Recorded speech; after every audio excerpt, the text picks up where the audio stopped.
So this is a new thing we're doing. In the group each week, we will post 2 opportunities for you to write your questions down so that if you've got any nutritional questions or questions about things that are coming up for you after surgery, or obviously linked to our BN Multi product range, post them in the group and underneath the tag, the actual post for the question time.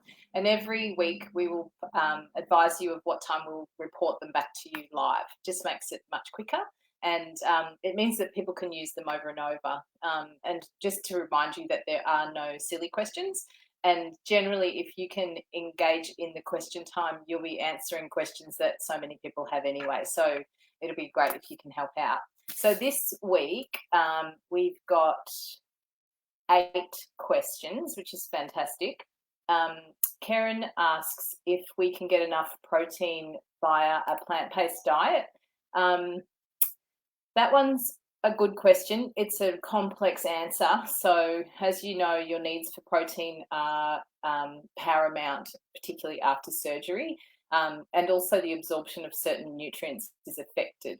So a plant-based diet is a wonderful thing, and increasing your intake of plants and natural foods is also an amazing addition to any diet.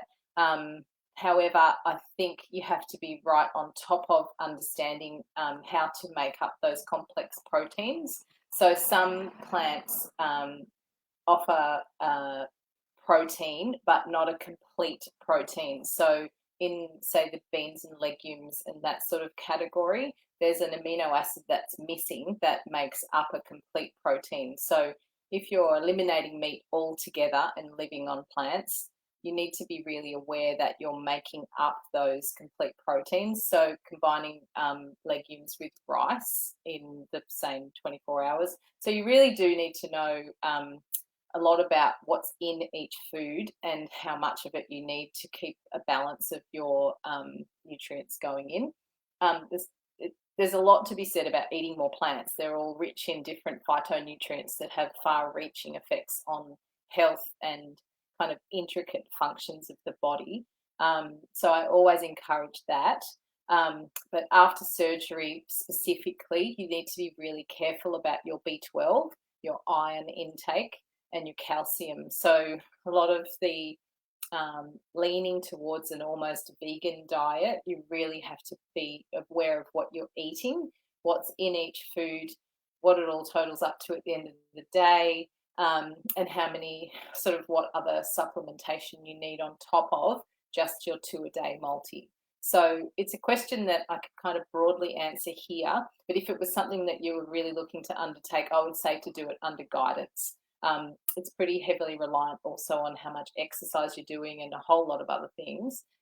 So yes, definitely eat more plants. But if you're looking at going completely plant-based, just there are a few things to consider that need to be really well mapped out. I hope that helps. So the next question is, I'm 1 month out of my gastric bypass. I previously had a lap band and I feel like I'm hardly eating anything and the weight should be dropping off, but it's not. I've lost 5 kilograms since my op and I've lost 5 kilograms since my op and I've lost 5 pre-op, so 10 kg. So the thing that kind of sticks out there, this one was from Nettie. Hi, Nettie. The thing that sticks out for me there is I'm not eating very much. And sometimes that can be the key. I think we all marry together the idea of not eating very much with weight loss. And yes, to a certain extent, we have calories coming in and calories coming out in energy expenditure and metabolism and that sort of thing. If you, so it looks like simple maths. So if you put in 1,000 calories and you use 1,000 calories, your weight would stay the same. So then if you eat 1,200 calories and you only expend 1,000 calories, of course you've got a 200 calorie excess in that case, and there's an opportunity for fat storage. However, And quite often in our community, the simple maths doesn't always apply because there are metabolic factors involved. There are so many different things that can be at work if you're exercising, eating well, doing all the right things, and weight's not coming off. It sends alarm bells to me for something that's more of an hormonal or endocrine system glitch. So it's two things. It could be not eating enough. So a lot of calorie restriction and lots of exercise will actually send particularly women's bodies into a state of conservation. So way back when we were hunter-gatherers, our job, of course, was to make sure that the human race survived and we continued to reproduce. So when there was fast or no food on offer, the body will start to become really good at conserving fat so that we can have babies. So we haven't changed. We're very slow to adapt in that area. So when you cut your calories right down low and you have, say, 600 calories coming in and a 900 calorie requirement, the body will start to kind of panic and start to conserve fat and energy. So your fat loss won't be as good, and you probably won't feel as good either. So looking at your protein intake is something also to consider if you're doing all the right things that look to be the way that it is. And there's no weight loss, there's either not enough of the right nutrients, so there could be more carbs than protein, or just not enough protein. And the difference in the carbohydrates that you eat also matters. So you're looking at whether you have a high glycemic load in your food intake, or whether you're eating a low glycemic index kind of range of foods. The glycemic index is the impact that your food has once you consume it. It's the impact on your blood sugar levels after you've had a meal. So ideally, you could familiarize yourself with low glycemic index foods and stick with something that's foods that are generally below about 55 on the glycemic index chart are quite good.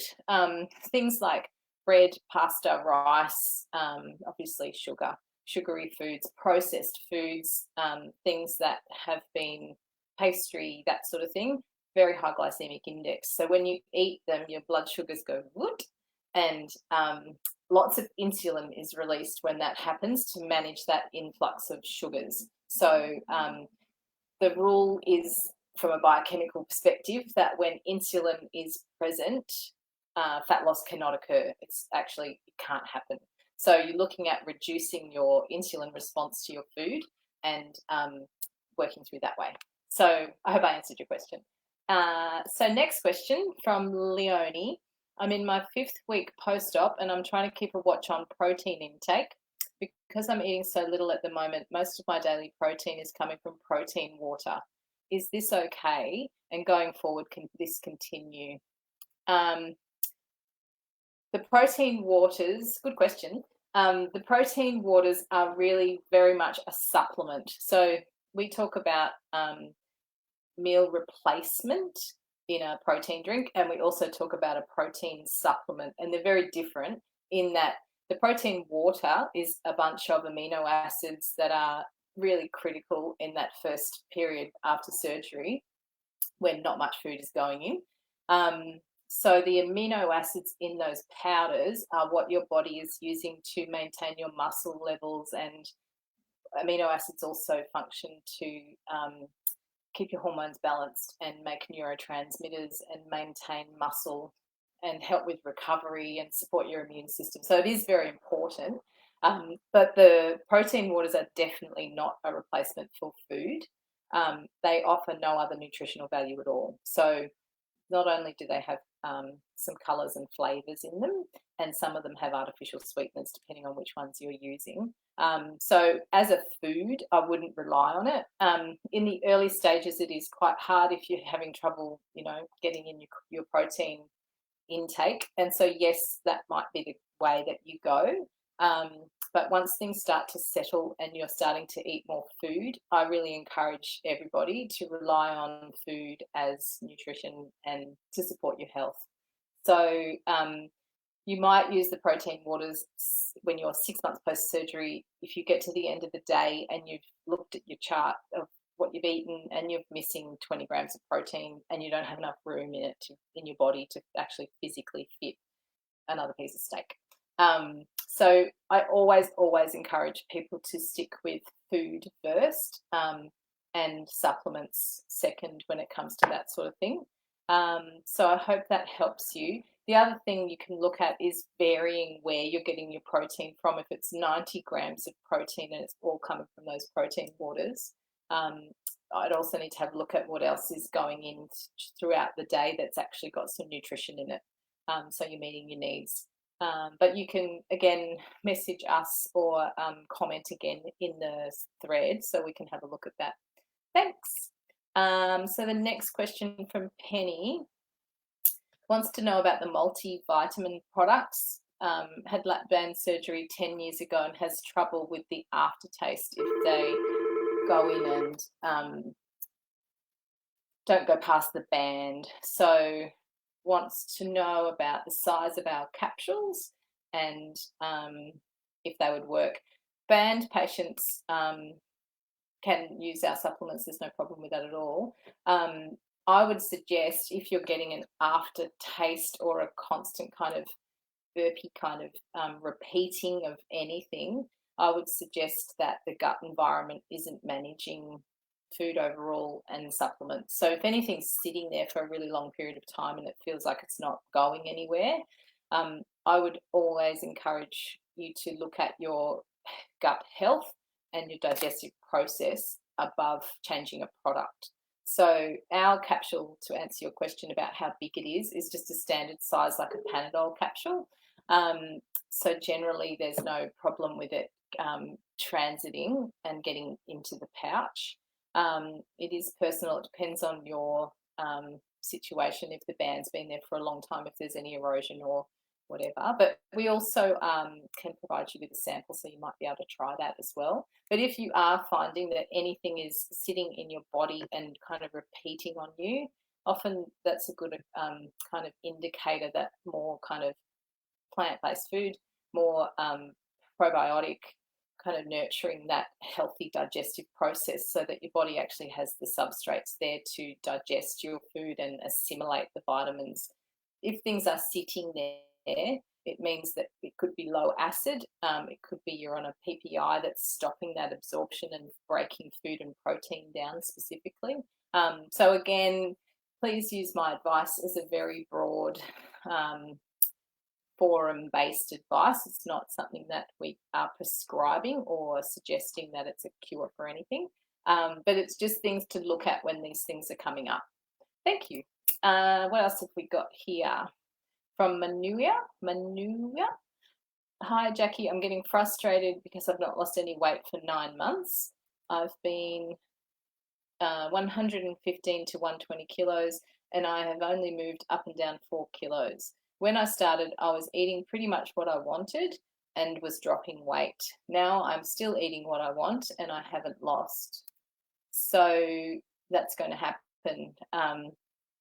Really, the first year after surgery is your opportunity and your chance to really set yourself up with portion management, learning about the foods that you will make you thrive.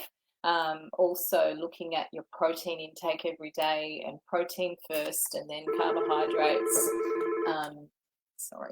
And I feel very strongly about, I got away with eating whatever I wanted for a first year, and now that's not working for me, because the minute we reduce your stomach size by 70% and you, yes, you will lose weight. You've got excess weight there to lose. It's that kind of equation I was talking about earlier, calories deficit and using the fat stores as energy at that point in time. But yes, that does slow down, and I do refer to this first year as a bit of a honeymoon where everything changes and quickly you're losing weight and everyone's commenting, and it's quite a motivating time as well when you're getting that external input, when People are starting to notice how good you're looking and you're feeling more healthy. But it's also the time you need to be very vigilant in teaching yourself new habits. So if in that first year these new habits are not solidified and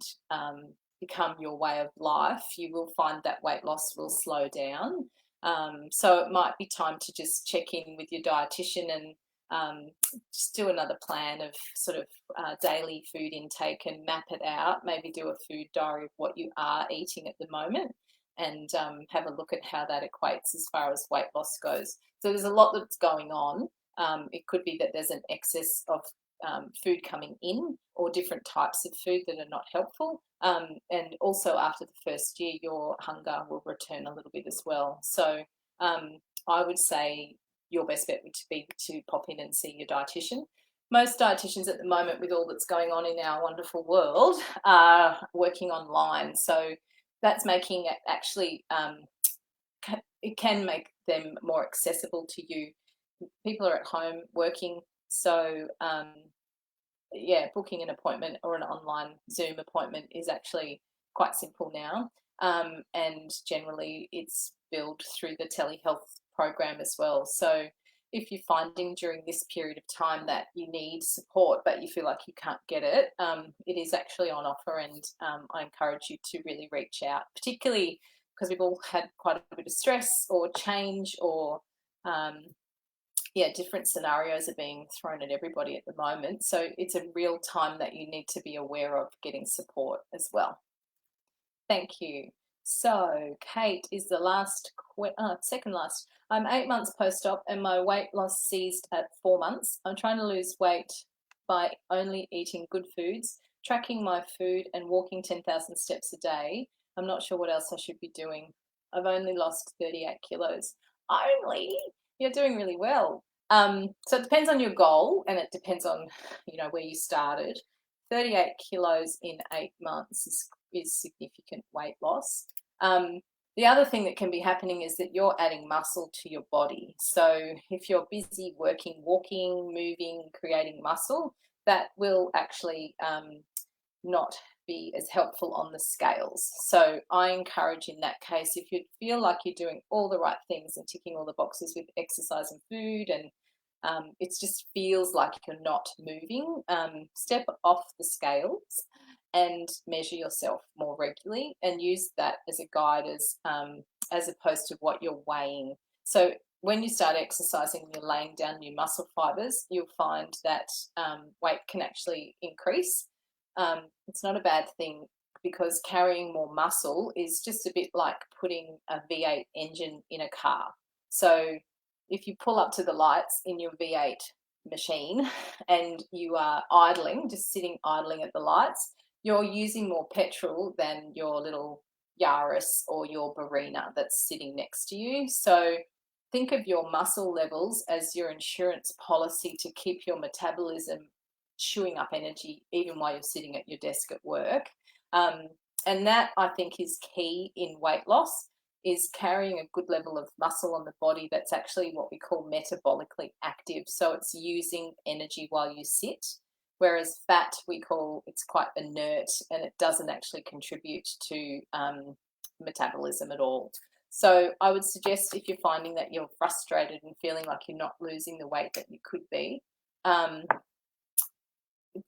measure, get back into measuring, or maybe those body composition scales are something that you could explore as well. If it's showing that nothing is changing, I would suggest pop in and see your dietitian. Quite often, not quite often, but you'd also need to explore again the thyroid levels, that sort of stuff that actually help with fat loss. One thing I will say is iron deficiency needs to be managed, because that is a huge key to fat loss and weight management. So when your iron is low, that starts to affect your energy production, your blood cell production, the way you think and function, but also it has effects on the thyroid gland. So iron is needed for the thyroid to function properly. So when you're iron deficient, you can't expect as good a weight loss as you would have if you had a really good, full, healthy blood supply and good iron stores. And I'm not saying that's you. I'm just saying in a forum like this where iron deficiency is quite prevalent, it's just good to remind. And we have one more question, just one last one. The last question is, am I missing this right now? I can't see where the live is. I did post it in the group that it's on the BN Multi page, and we do share it into the group, so you should be able to see it on both platforms, but I'm not completely sure. Thanks everyone for joining in. So thanks again for your time. Every week, the reason we will do this is so that we can share it into the group as a recording. And when we do that, it means that we can keep it at the top of the group and people can listen to it again and get their questions answered. So hit me up next week with questions. I think we've scheduled it to run the post on a Tuesday and a Thursday, so you'll see opportunities to put your questions in there, and hopefully it's helpful. Have a wonderful week. See ya.